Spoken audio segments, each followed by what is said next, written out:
ভাই, নতুন প্যাকেট ঢুকলো নাকি? হ্যাঁ, 35 নম্বর।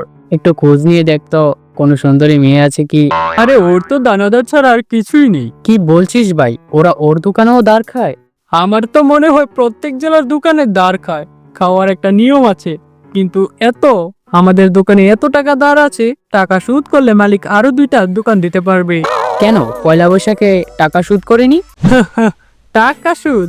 উল্টো 50 টাকার গুড়ি মধু কিনে বগার বার চলে গেছে। আমার তো মনে হয় খবরের কাগজ ছাপায়, শুধু একটা এক্সট্রা কেক কাগজে ঢুকিয়ে দিয়েছে। ও বাবা, তাহলে তো অর্ধেক ওই মেরে দিয়েছে। আমি আর জিলাপি কোনো রকমে চেপে চুপে আসছি। কি আর বলবো, আমার সাথে যারা এসেছে তারা যে কোনো জায়গায় ঢুকে পড়েছে। এখনকার লোকেরা না একটু দূর। আরে বিদেশি না, বিদেশিরা তো বিদেশির মতো, একটু বুঝিস না। এতই যেন রস চাটার শখ, তাহলে একটা রসওয়ালা প্যাকেট দিলেই তো হয়। দিলে তো প্যাকেট ভিজে যাবে। তো এখন কি আমার প্যাকেট শুকনো আছে? সারা রাস্তা আমাকে জ্বালিয়েছে। হে, তোর আগেই কাজ ছিল এসে তাকে প্যাকেট থেকে নামানোর। আলটিমেটলি যাবে তো এক ডিব্বা। তাকে আগের কোর্টে চালান করা হয়েছিল।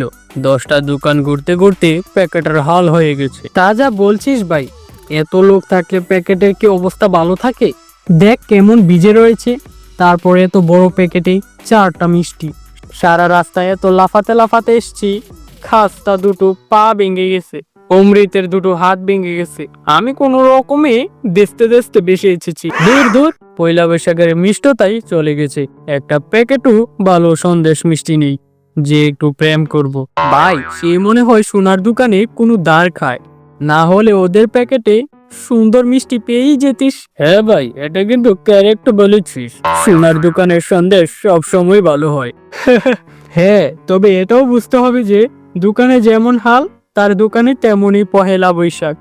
আগে তো লালে লাল, এখন তো শেষই হয় না। আগের মতো কি আর বেচা কিনা হয়? কত কাস্টমার গেছে চলে, আমরা থাকি বসে, যাবে আসবে, ডিসকাউন্ট দেয় সুপার মার্কেট। আর তাছাড়া কদিন পর হবেও না পয়লা বৈশাখ, থাকবেও না প্রথা। কিছু প্যাকেটে থাকতে পারে বাসি মিষ্টি। ওহ, কি মিষ্টি ইমোশনাল কবিতা, মনটা একেবারে ভরে গেল, যেন আবেগের আলোর বাতি। কদিন আবার থাকবো বেঁচে, চলে যাব কারো পেটে, রাখবে না মনে কেউ। থাক, আর কষ্ট পাস না। ভাই, নতুন প্যাকেট ঢুকলো নাকি? হ্যাঁ, 35 নম্বর।